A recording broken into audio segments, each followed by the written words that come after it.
Good morning, new day new vlog. आज फिर से कॉलेज की तरफ।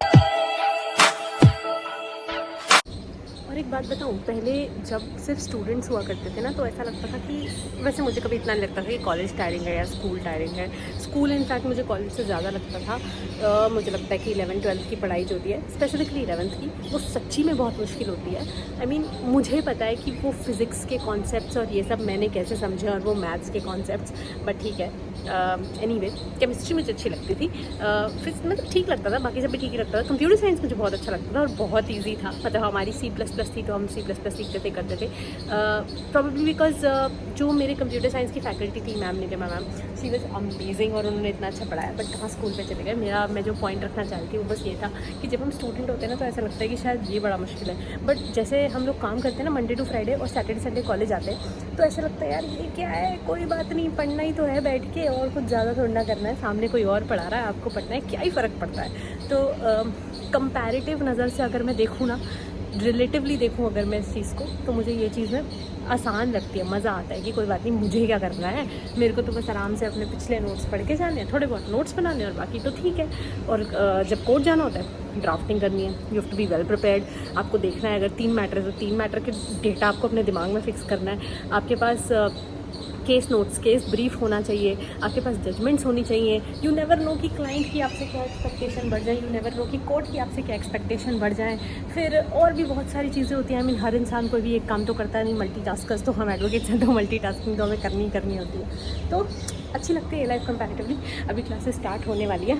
पहली क्लास है हमारी भाई लॉ एंड सोशल ट्रांसफॉर्मेशन। यहाँ के जो सब्जेक्ट्स हैं ना वो थोड़े से वो वाले हैं। समझो अब हम बेसिक तो सारा लॉ पढ़ ही चुके हैं, और जो लोग इतने टाइप से प्रैक्टिस में हैं वो उससे भी कहीं ज़्यादा पढ़ चुके हैं। बहुत सारे रिसर्चेस भी कर चुके होंगे बहुत लोग, और हर एक केस ही अपने आप में एक बहुत बड़ी रिसर्च होती है। मैं तो थीसिस से कम नहीं मानती हर एक केस को। तो अभी हम उस लेवल पे पढ़ रहे हैं जहाँ पे आके हम एकेडमिक राइटिंग कर सकें, जहाँ पे आके हम नए कॉन्सेप्ट्स निकाल सकें। जो पुराने ऑलरेडी हम कॉन्सेप्ट्स पढ़ चुके हैं उनकी और ज़्यादा जूरिस्प्रूडेंस पढ़ रहे हैं, उनमें और ज़्यादा घुस के जा रहे हैं, और कुछ नया भी निकाल सकते हैं तो वो देख रहे हैं। So this is all we do on Saturdays and Sundays. Continue करती हूँ इस ब्लॉग को। और अब मेरा प्रॉमिस है, मैं आपको ना सब कुछ दिखाती रहूँगी। ऐसे नहीं होगा आप लोग यार क्या करते हो, सुबह ब्लॉग शुरू करते हो, रात को कहते हो ओहो मैं करना भूल गई, अब मैं एंड कर रही हूँ। This won't happen. Let me go for the classes starting very soon. मेरी तो क्लासेस स्टार्ट हो चुकी हैं कॉलेज में, और मैं ये बात समझ सकती हूँ कि जब कुछ बहुत पढ़ने का मन करता है ना, दिल से बहुत मन होता है कि मैं डिग्री कर लूँ, मैं कोर्स कर लूँ, तो कैसा लगता है। आप में से बहुत सारे लोग होंगे, आपके जानने वाले होंगे जो लॉ में एंटर करना चाहते हो। अब do not worry, you have a partner now. एक तो बहुत स्पेशल अनाउंसमेंट है, मैं अनअकैडमी के साथ स्पेशल क्लासेस लेके आने वाली हूँ आप लोगों के लिए, जो कि एकदम फ्री होंगी। आपको बस ज्वाइन करना है, पढ़ना है, क्वेश्चन पूछने, सीखना है, एंजॉय करना है। दूसरी जो इंपॉर्टेंट बात है वो ये है कि अनअकैडमी का स्कॉलरशिप टेस्ट आ रहा है 30 सितंबर और 24 सितंबर, दोनों ही वीकेंड्स हैं। आप लोग ज़रूर प्लीज़ इसे टेस्ट को दें, प्रिपेयर करके दें, क्योंकि अगर आप इस टेस्ट में स्कॉलरशिप ले आते हो, आप कुछ उन डेजिग्नेटेड रैंक्स में आ जाते हो, तो आपको सिर्फ 10% फ़ी पे करनी पड़ेगी। यानी कि आपको अप टू 90% का फ़ी वेवर मिल सकता है, स्कॉलरशिप मिल सकती है। How amazing is that. बिल्कुल मैं समझ पाती हूँ कि जब आपकी पेरेंट्स की टेंशन भी कम हो जाती है ना ऐसे में, और आपका ड्रीम डेस्टिनेशन भी आपको मिल रहा है, तो आपको आपकी खुशी डबल हो जाती है उस टाइम पे। So that is what Unacademy is aiming to provide to you all once again. अब दोबारा से ऑफर आया तो मुझे तो आपको दोबारा से बताना ही था। इसके अलावा अगर आप उनके सिर्फ स्टोर वाले जो टेस्ट उन्होंने पहले से प्रिपेयर करके रखे हैं, आपको हेल्प करेंगे बहुत ज़्यादा प्रिपेयर करने में, वो लेना चाहते हो, मॉक टेस्ट अटेम्प्ट करना चाहते हो बहुत सारे, तो ये ऑफर तो सिर्फ 189 रुपीज़ से शुरू है, 200 रुपये से भी कम। I think this is something we all can spend, we all can afford to spend even as students. तो अभी जाके नीचे मैंने डिस्क्रिप्शन बॉक्स में लिंक दिया है, उस पर क्लिक करो। कहीं पे कोड मांगे तो आपको चैनल का नाम देना है वीलॉगिश, और आपको हर तरह के डिस्काउंट, मॉक टेस्ट में पार्टिसिपेट करने का जरिया, सब कुछ इस कोड से मिल जाएगा। So this special amazing offer for Vlogish subscribers, go check that out very soon. और वापस लेके चलती हूँ कॉलेज की तरफ, एक जजमेंट दिखाती हूँ।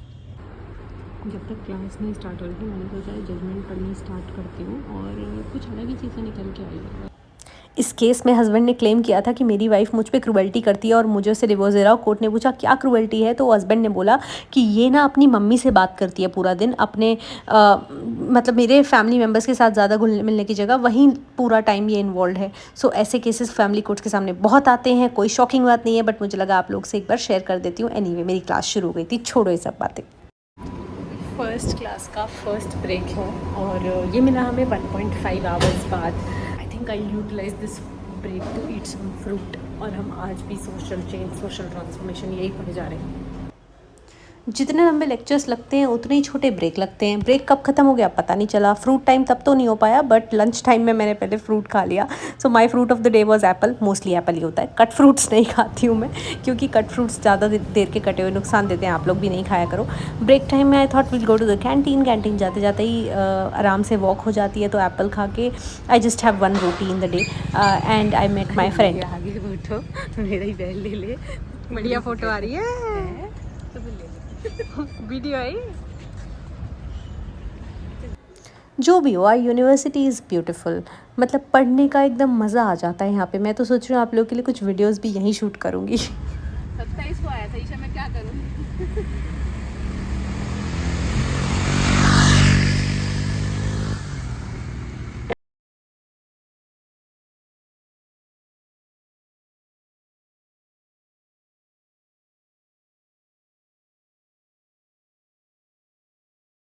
है ना, वो पॉजिटिविस्ट और रियलिस्ट को एक एग्जाम्पल से डिमार्केट कर सकते हैं। ये मैंने निकाला, माय क्रिएशन। ये है हमारे एक टीचर हैं, अभी एक प्रोफेसर है जो 4 घंटे तक, अगर सिलेबस में लिखा था कि आपको 4 घंटे पढ़ाना है तो वो 4 घंटे तक पढ़ाते रहे। वो हुए अपना पॉजिटिविस्ट कि लॉ व्हाट इट इज़। एक बार लिख दिया तो उसके बाद मैंने लिख के पेन को तोड़ दिया और उसके बाद मैं उसे चेंज नहीं करूँगा। जो लिखा है वही करूँगा, वही पढ़ाऊँगा, उतनी घंटे वहाँ रहूँगा। 5 मिनट का भी उन्होंने ब्रेक नहीं दिया। और एक आज वाली एक मैम थी, शी इज़ वेरी स्वीट, और वो शी टेक्स ब्रेक्स ऑफन, वो वॉशरूम ब्रेक, वाटर ब्रेक और पता नहीं क्या क्या ब्रेक, और उन्होंने थोड़ा सा जल्दी भी ख़त्म कर दिया। बिकॉज 4 घंटे it's not very easy to keep on understanding a subject, same subject for 4 hours. एक टाइम के बाद तो घुसना बंद हो जाता है। मतलब अगर 1-1.5 घंटे बाद 1.5 घंटा चलता है, इनफैक्ट 2 घंटा भी चलता है, तो अगर 1.5 घंटे बाद ब्रेक ना मिले तो वो घुसना बंद हो जाता है माइंड में। लगातार 4 घंटे नहीं। मैं I will be very honest, मुझे उन सर की क्लास में ठीक है समझ आ रहा था क्योंकि मुझे बहुत दिमाग लगाना पड़ रहा था, बट उसके बाद सर में दर्द हो रहा था। तो ये वाले जो सर है, जो स्ट्रिक्टली अगर टाइम टेबल में लिखा है कि 4 घंटे पढ़ाना तो 4 घंटे ही पढ़ाया, ब्रेक नहीं लिखा तो नहीं लिया। तो ये है हमारे रियलिस्ट, पॉजिटिविस्ट स्कूल को बिलोंग करते हैं। लीगल फॉर्मलिज्म, जो फॉर्मली लिखा है वही होगा। और ये जो मैम थी जो ब्रेक्स देती हैं, जो अपनी तरफ से भी जो सोसाइटी चाहती है, मतलब सोसाइटी को ध्यान में रख के रूल्स को अमेंड करती है। सोसाइटी कौन? हम सब स्टूडेंट्स। तो हमें ध्यान में रख के उन्होंने उस रूल को अमेंड किया कि नहीं भाई, अगर सिलेबस में नहीं लिखा तो भी ब्रेक तो चाहिए, सिलेबस नहीं टाइम टेबल में नहीं लिखा तो भी ब्रेक तो चाहिए ही चाहिए। और ये सब तो करना ही है कि वरना बच्चे बोर हो जाएंगे, वरना कोई एक्सेप्ट ही नहीं करेगा मेरी क्लास को, मेरी टीचिंग्स को। वो है, तो वो मैम है रियलिस्ट स्कूल ऑफ लॉ को बिलोंग करती है। I hope you will now understand this. And I was back to the class after break. पता है, एज मास्टर स्टूडेंट आपका स्टेटस बड़ा बढ़ जाता है। I mean your teachers call you voluntary learners. वो बोलते हैं कि आप लोग तो खुद से सीखने आए। आई थिंक एक डेट गलत है, 16 को सैटरडे नहीं था। एनीवे, नेक्स्ट और लास्ट पीरियड था जुडिशियल प्रोसेस, वो भी 4 घंटे का। सर ने थोड़ा सा जल्दी छोड़ दिया। He was a kind man. और इतना अच्छा मौसम हो रहा था, बारिश हो रही थी, बट मुझे तो बहुत दूर जाना था।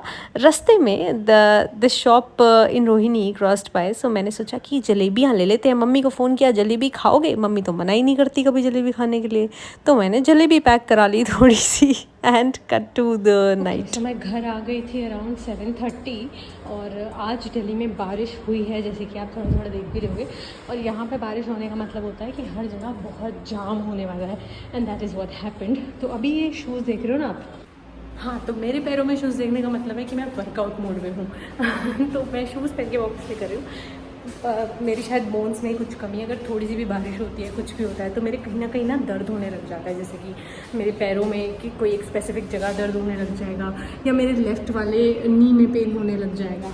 ये होता है मेरे साथ। इसलिए अपने पैरों को बचाने के लिए मैं वॉक करती हूँ, तो शूज़ पहन के करती हूँ। उससे मेरे पैरों के नीचे दर्द नहीं होता है। और वैसे भी तो अच्छी चीज़ है ना शूज़ पहन के वॉक करना, इसमें क्या ही गलत है। अब वॉक क्यों कर रही हूँ? क्योंकि अभी बहुत सारी शादी फंक्शन ये सब आने वाले हैं घर में। थोड़ा सा बैठ जाते हैं।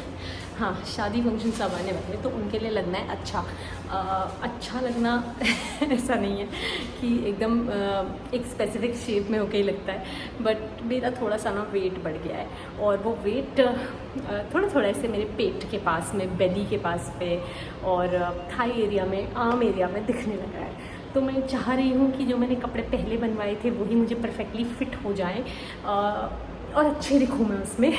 मतलब ऐसा लगे कि हाँ इसी के कपड़े, ये नहीं कि अपने किसी छोटे भाई बहन के कपड़े पहन लिए, वो ना लगे। And that's why I am doing it. अभी मैं अपना वेट भी दिखाऊंगी आपको और अपना टारगेट वेट भी बताऊंगी। वैसे मेरा वेट मेरी BMI रेंज के अंदर है, परफेक्टली हेल्दी, और मेरा कोई ऐसा मोटिव नहीं है कि मेरा वेट रिड्यूस हो जाए, बट इवेंचुअली जब ये जो फैट होता है ये कट होता है तो वेट रिड्यूस होता ही है। एंड माई बॉडी सच कि अगर मैं मिल्क प्रोडक्ट्स को कंज्यूम करती हूँ तो मेरा वेट अपने आप बढ़ता है, मतलब उसके साथ मुझे फिर बहुत ज़्यादा एक्सरसाइज चाहिए। और ऐसे दिन होते हैं जब आप लाइट एक्सरसाइज करते हो, बहुत हैवी नहीं कर पाते, तो वो वेट थोड़ा थोड़ा बढ़ते चला जाता है और फिर फैट इधर उधर कहीं ना कहीं आने लग जाता है। वो अलग बात है कि जब से मैंने वर्कआउट करना, एक्सरसाइज रूटीन फॉलो करना शुरू किया है, तब से जब मेरा वेट बढ़ता भी है, I used to be a very chubby kid, तो मेरा तो हर जगह वज़न दिखा करता था, बट अब जब बढ़ता है तो ऐसा नहीं लगता कि मेरे बेली पे बहुत ज़्यादा ही दिख रहा हो, या मेरे हिप रीजन पे, थाई रीजन पे, या आर्म्स पे भी इनफैक्ट बहुत ज़्यादा दिख रहा हो, बट वो थोड़ा इवनली डिस्ट्रीब्यूट होता है। मुझे लगता है शायद ये एक्सरसाइज करने का फ़ायदा है, बाकी I am no expert. Anyway, आज की क्लासेस ख़त्म हो गई थी, दिखा दिया था मैंने आपको उस टाइम। आज तो अच्छे से व्लॉग कर रही हूँ, और उसके बाद कल भी कल क्लासेस हैं, सेम क्लासेस तो नहीं है, कल डिफरेंट सब्जेक्ट्स हैं। और पता है, मुझे पता लगा है कि घर में मैं बोल तो रही हूँ कि फंक्शंस आ रहे हैं, शादी आ रही है, ये आ रहा है, वो आ रहा है, बट उन्हीं डेट्स पे शायद मेरे इंटरनल एग्ज़ाम्स होंगे, और एक दिन में 2 इंटरनल्स होंगे। Let's see what happens. बाकी ये ऑलमोस्ट 3rd वीक चल रहा है बिना किसी छुट्टी के। यस, बीच में जन्माष्टमी आई थी, बट वो छुट्टी वाली नहीं थी भाई, वो तो ऐसे निकल गई। I mean, not a single day has passed when I have not worked, और वर्कड से भी वर्कड अ लॉट। तो I am grateful for all the work that we are getting, but थोड़ी सी छुट्टी भी हो तो अच्छा लगता है। देखते हैं, मंडे ट्यूसडे भी नहीं मिलेगी, उसके बाद में देखते हैं। अभी ट्यूसडे तक तो बहुत बिजी है, लेट्स सी आफ्टर दैट। चलो जी, एक बार चलते हैं वेइंग मशीन पे। ये हमने यहीं रखी हुई है क्योंकि इसका हम पूरा परिवार मिलके बहुत यूज़ करते हैं अपने वेट को कंट्रोल में रखने के लिए।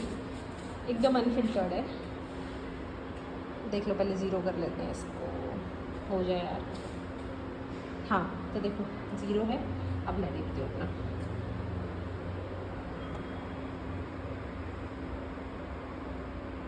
$54.6 आ रहा है। अब फ़ोन ज़रा दूर रख के देख रही हूँ,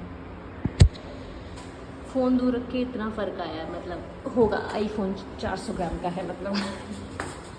तो ये था करंट वेट। टारगेट वेट मुझे लगता है कि मेरा जैसे जितना फ़ैट रिड्यूस होगा ना, जितना है मुझे अंदाज़ा है, तो मेरा वेट 50 पे आ जाएगा। तो लगा लो आप 4 किलो का रिडक्शन लगा लो। अभी मैंने खाना खाया हुआ है तो इस टाइम पे थोड़ा सा वज़न ज़्यादा भी दिखता है। सुबह कभी 53.9 भी दिख जाता है। इफ़ आई एम ब्लोटेड तो इतना ही दिखता है वापस, बट एनीवे 50 के आसपास है। ये वाली जर्नी भी शेयर करते रहेंगे। और अगर आप मुझसे पूछो ना कि मैं ऐसे डाइट में क्या करती हूँ, I just try to follow a diet जिसमें कि बहुत ज़्यादा कार्ब्स नहीं है, ऑयली फूड तो हो ही रहा, और मीठा कम हो। मतलब मैं ट्राई करती हूँ, बट जैसे आज मैंने जलेबी खाई मैंने ढोकला भी खाया, ढोकला से कोई फ़र्क नहीं पड़ता, बट हाँ थोड़ा सब कुछ खा सकते हैं। अब मैंने जलेबी खाई तो उसके बाद फिर मुझे ये करना पड़ा कि 40 मिनट्स की वॉक नहीं, मुझे 1 आवर की वॉक करनी पड़ी, और उसकी थोड़ी इंटेंसिटी बढ़ानी पड़ी। सो that is how it can be managed, but थोड़ा डिफ़िकल्ट हो जाता है ना इस रूटीन में मैनेज करना, इसलिए कंट्रोल करना पड़ता है खाने को। वैसे मेरा खाने को बहुत ज़्यादा कंट्रोल करने का मन नहीं करता, क्योंकि यार इतनी बारिश हो रही है, इतना अच्छा सब कुछ हो रहा है, और मैं जलेबी भी ना खाऊं, किस लिए है फिर, किस लिए है मेरी life. Good night everyone, ending my day. मेरे पास और कुछ नहीं है कहने को। 10 बजे के आसपास टाइम हो रहा है और बहुत नींद आ रही है। Good night, sleep well, sleep early, rise early. And my dearies, the next day started. सुबह बिल्कुल भी टाइम नहीं मिलता है, कभी कभी तो इतना जल्दी निकलना होता है घर से। जल्दी मैं इसलिए भी निकलती हूँ, देखो क्लासेस तो क्या है ना, 9 to 10 वो आपको लाइब्रेरी का टाइम देते हैं, फिर 10 से आपकी इफेक्टिव क्लासेस शुरू होती हैं। बट अगर 10 बजे पहुँचने का मैं टारगेट रखूँगी तो इतना ट्रैफिक मिलेगा ना दिल्ली में। By the way, this is my college, मतलब मेरा LLB वाला कॉलेज, और अब मैं पहुँच चुकी थी LLM वाले कॉलेज। हाँ, मैं कह रही थी कि मैं जल्दी इसलिए निकलती हूँ ताकि ट्रैफिक ना मिले, थोड़ा शांति से पहुँच जाओ, थोड़ा समय से पहले पहुंच जाओ ना तो अच्छा रहता है। भागते भागते पहुंचते हो तो दिन भी ऐसा भागते भागते ही गुजरता है, ज़िंदगी भी भागते भागते ही निकल जाती है। Good morning guys, this is Sunday and back here. There were many people who were saying compare WIPS with main campus या फिर give us a tour of the main campus. Tour कुछ नहीं, एक यूनिवर्सिटी जैसा ये देखती हूँ मैं अगर किसी एक व्लॉग में या कोई एक स्पेसिफिक वीडियो बना पाऊँगी जिसमें आपको बेसिक सब कुछ दिख सके यूनिवर्सिटी में क्या क्या है क्या क्या नहीं है. बट जहाँ तक WIPS से कंपेयर करने की बात है, अभी मुझे बहुत टाइम तो नहीं हुआ है यहाँ पे, 1 महीना भी नहीं हुआ अभी पूरा, लेकिन तो मैं एग्जैक्टली आपको नहीं बता सकती हूँ कि WIPS और मेन कैंपस में क्या क्या डिफरेंस है. But if you see here आपको डेफिनेटली कैंपस का डिफरेंस दिखेगा. If I talk about faculty, तो फैकल्टी मुझे अभी तो मैं LLM में हूँ देखो, तो हमें सारे सीनियर टीचर्स ही पढ़ा रहे हैं. बट फैकल्टी की अगर मैं बात करूँ तो WIPS की फैकल्टी बहुत अच्छी थी. अगर मैं डिस्टेंस की बात करूँ, जो मेन स्ट्रीम दिल्ली में लोग रहते हैं उनके लिए WIPS आना कंपैरेटिवली बहुत आसान है. बट जो लोग हॉस्टल में रहना चाहते हैं, आपको यहाँ स्पेसिफिकली दिख रहा होगा, यहाँ पे बहुत अच्छे हॉस्टल्स हैं. I mean well equipped room, सब कुछ है. AC नहीं है यहाँ पे रूम्स में, और मुझे नहीं पता कि AC का सिस्टम क्या लगवा सकते हैं नहीं लगवा सकते. कूलर लगवा सकते हैं, that's what I got to know. यहाँ पे one of my friends stays here, तो उनसे मुझे पता चला. तो यहाँ हॉस्टल है, अगर आपको हॉस्टल चाहिए तो आप यहाँ को प्रेफर करें. और सो यहाँ दिव्या रहती है मेरी फ्रेंड. मैं जब उससे कल बात करी थी तो उसने मुझे बताया कि यहाँ की मेस का खाना भी स्पेसिफिकली बहुत अच्छा है. और इनफैक्ट जब मैं खुद कैंटीन में खाना खा रही थी, I was eating my own food, but जो NCC वाले होते हैं ना, NCC कैडेट्स का स्काउट्स, वो सब आए वहाँ पर और उनके लिए मेस में खाना सर्व था. तो जैसे खा रहे थे, मतलब जैसे वो खाना सर्व कर रहे थे, तो उनकी प्लेट में, सॉरी मैंने उनकी प्लेट में देखा, बट मुझे उनकी प्लेट में देख के लग रहा था कि खाना अच्छा है, मतलब अच्छी क्वालिटी यहाँ पे बन रही है. मैंने देखा था वो OP जिंदल का इशू अभी रिसेंटली सामने आया है, वो गंदे तरीके से खाना बना रहे हैं, अनहाइजीनिक. उसका तो टेस्ट भी बहुत बेकार होता है. I mean no OP general students, तो बताते हैं लोग कि वो वहाँ का तो बिल्कुल भी अच्छा नहीं है और बहुत महंगा भी है. सो अराउंड आपको यहाँ पे 6,000 रुपये महीना पड़ता है. And in that you get a good hostel, a good room. Single seating वाले रूम है यहाँ पे, अकेले वाले रूम है, शायद डबल भी हूँ, मुझे उनके बारे में नहीं पता है. तो आपको रहने के लिए मिल रहा है, उतने में ही आपका खाना भी इंक्लूडेड है, और उतने में आपको जिम फैसिलिटी, ये सब यूनिवर्सिटी की जितनी सारी फैसिलिटीज़ हैं वो सब भी आप अवेल कर सकते हो. चाहो तो आप लाइब्रेरी आ सकते हो. So definitely I think it's a good deal. Delhi में आप और भी कई जगह रहोगे तो आपको ये सारी चीज़ें 6,000 में बिल्कुल नहीं मिल सकती. आप बजट में भी रहोगे तो आपको 15-20 हज़ार रुपये, इतना सब अच्छी चीज़ों का मिल जाएगा. If you're non vegetarian, chicken is served here. Vegetarian हो तो अच्छी अच्छी अलग अलग डिशेस बनती रहती हैं. So this is about the university. बाकी पढ़ाई तो जैसे जैसे चलती है वो मैं आपको रोज़ बताती रहती हूँ. अभी क्लासेस स्टार्ट होने में थोड़ा सा टाइम है. As usual I am early, तो मिलते हैं क्लास में. ये We got a 10-minute break, so I'm utilizing it in my fruit time. In break I just sat in a corner, सीक इन करने की कोशिश कर रही थी जो भी सीखा. क्लासेस इस दिन की भी ख़त्म हो गई और लग रहा था कि शायद पूरे 2 साल ये LLM के ये भी ऐसे ही ख़त्म हो जाएंगे, काम करते करते, सैटरडे संडेज़ को पढ़ते पढ़ते. यही मैं सोच रही थी इसे रिकॉर्ड करते करते, इसलिए आपको ऐसे अलग अलग एक्सप्रेशन मेरे फेस पे दिख रहे हैं. बट घर चलते हैं. घर आ गई थी. घर आके चाहे आप कितने भी थके हुए हो, आपने अपनी चप्पल चेंज कर ली हो, but it is mandatory at least for me to check myself out. बस वही कर रही थी मैं. तो इसके बाद एक मीटिंग थी. So as soon as I reach back, मैंने एक वीडियो एडिट करी आप लोगों के लिए, और अभी मैं गूगल मीटिंग पे हूँ. तो जब तक मेरा काम नहीं हो रहा तब तक मैं अपने कपड़े वपड़े तय कर रही हूँ. I am setting things. ऐसे मल्टीटास्किंग यहाँ पे भी करनी पड़ती है इनफैक्ट. दिन के लिए आखिरी चीज़, बस अपने दिन को अब ख़त्म करना है अच्छे से, प्यार से, इस वीक को ख़त्म करना है.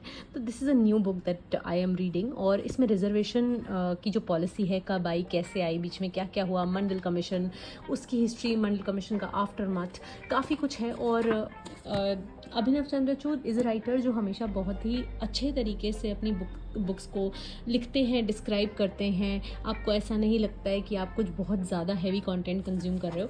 Apart from that we have been told कि हमें एक प्रोजेक्ट वर्क सबमिट करना होगा. प्रोजेक्ट वर्क है मतलब रिसर्च आर्टिकल है, सुपरवाइजर्स अलॉट होंगे. So I was just going through my notes and all to understand कि किस तरह का मुझे चुनना चाहिए टॉपिक. आप लोग सजेस्ट करना किस चीज़ पे रिसर्च करूँ जो बहुत रेलेवेंट है आजकल. कुछ ऐसा बताओ, मैं ज़रूर आपकी बात मानूंगी. With this I can just say कि आई होप आपको अच्छा लगा होगा ये व्लॉग. आई होप आपको ये सब देख के मज़ा आ रहा है. आई होप आप लोग कुछ सीख पा रहे हो. आई होप आपका टाइम तो बिल्कुल नहीं वेस्ट हो रहा है. फ़न के साथ साथ कुछ सीखना बहुत ज़रूरी है. मैं हमेशा कहती हूँ अगर कभी मैं भी सिखाना बंद कर दूँ ना तो प्लीज़ मुझे आके बताना, कमेंट से बार्ज कर देना, बट मुझे कहना कि क्या हो गया है आपको, ये सब क्या दिखा रहे हो, टाइम वेस्ट क्यों कर रहे हो, क्रिंज कंटेंट क्यों दिखा रहे हो. And let's just end this vlog.